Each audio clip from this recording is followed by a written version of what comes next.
Halo teman-teman, sudah siap menghadapi UTBK SNBT 2025? Dalam video kali ini, kita akan membahas soal-soal yang dirancang khusus untuk melatih kemampuan penalaran umum, salah satu bagian penting dalam tes potensi skolastik. Kita akan mempelajari strategi Jitu untuk menghadapi soal-soal ini, mulai dari memahami pola soal hingga menemukan cara tercepat untuk mendapatkan jawaban yang tepat. Yuk, simak video ini sampai habis dan pastikan kamu siap menghadapi UTBK dengan percaya diri.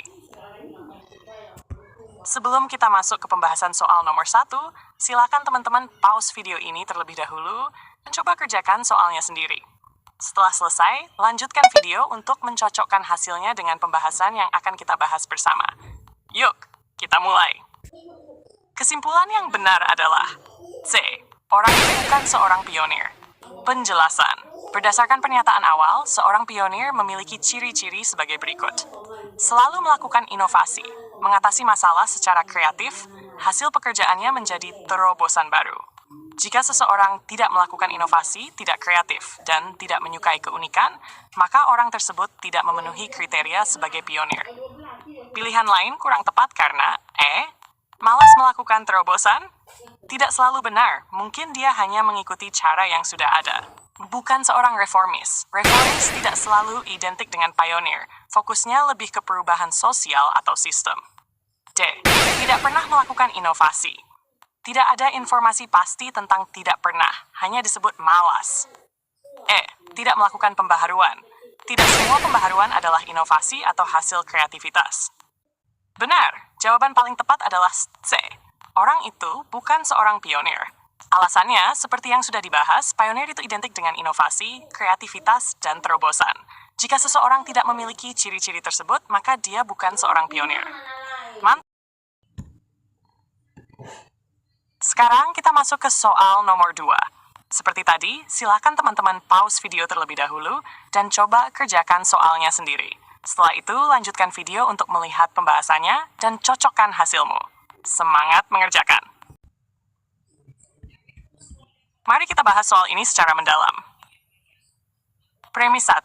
Sebagian baju Praga tidak diminati pengunjung apabila model baju tidak mengikuti tema pameran. Premis 2. Model baju tidak mengikuti tema pameran apabila penjahit tidak mengikuti tren. Dari dua premis ini, kita bisa membuat hubungan logis. Jika penjahit tidak mengikuti tren, maka model baju tidak mengikuti tema pameran. Jika model baju tidak mengikuti tema pameran, maka sebagian baju Praga tidak diminati pengunjung. Jadi secara logis, jika penjahit tidak mengikuti tren, maka sebagian baju Praga tidak diminati pengunjung. Sekarang, mari kita telaah opsi jawaban. A. Penjahit mengikuti tren apabila baju Praga diminati pengunjung. Salah. Tidak ada hubungan sebab akibat seperti ini dalam premis yang diberikan. B. Sebagian baju Praga tidak diminati pengunjung apabila penjahit tidak mengikuti tren. Benar. Ini sesuai dengan penalaran yang kita susun tadi.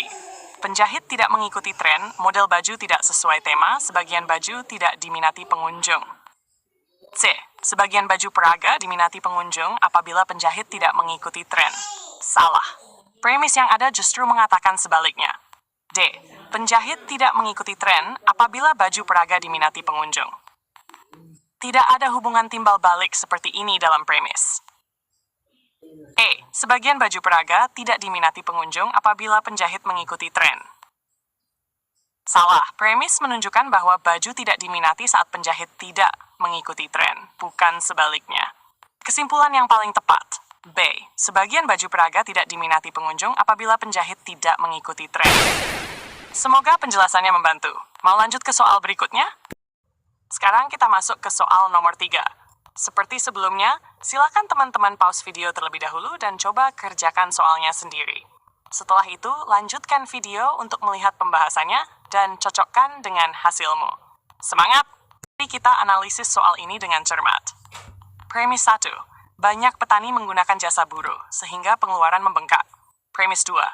Pembengkakan pengeluaran meningkatkan modal yang harus disiapkan petani pada musim tanam padi. Premis 3. Meskipun sawah dapat ditanami palawija, peminjaman modal di koperasi tidak bisa dihindari karena modal yang dibutuhkan meningkat. Sekarang mari kita telah masing-masing opsi. A. Penanaman palawija di sawah menyebabkan meningkatnya modal yang harus disiapkan petani pada musim tanam padi. Salah. Tidak ada hubungan langsung antara penanaman palawija dan peningkatan modal yang harus disiapkan petani. Yang menyebabkan peningkatan modal adalah pembengkakan pengeluaran akibat penggunaan jasa buruh.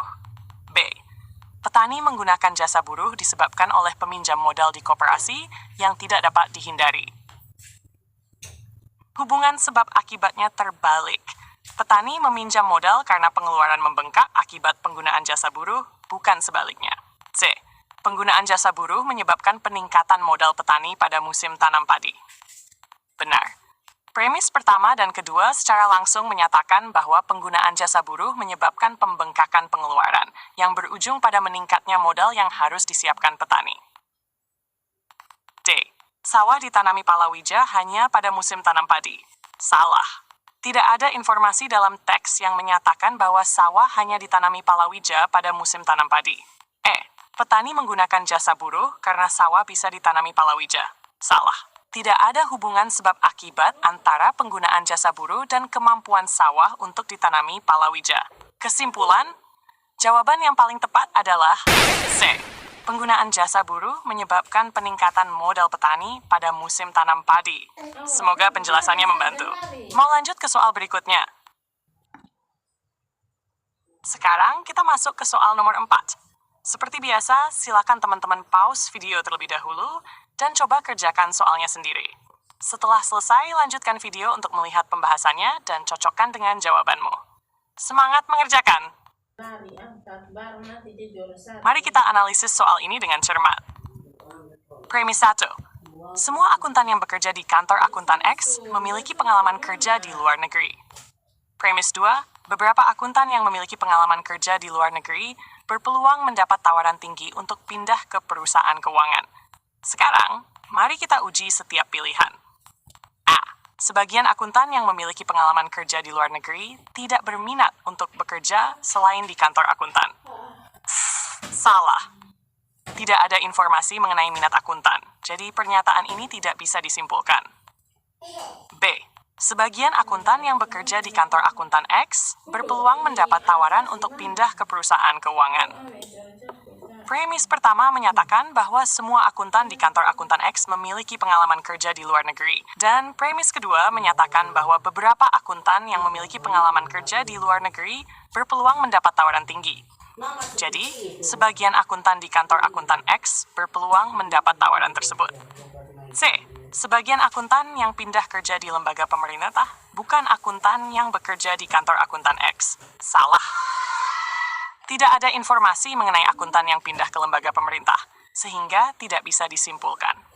D. Sebagian akuntan yang bekerja di kantor akuntan X adalah akuntan yang memiliki pengalaman kerja dari luar negeri. Salah.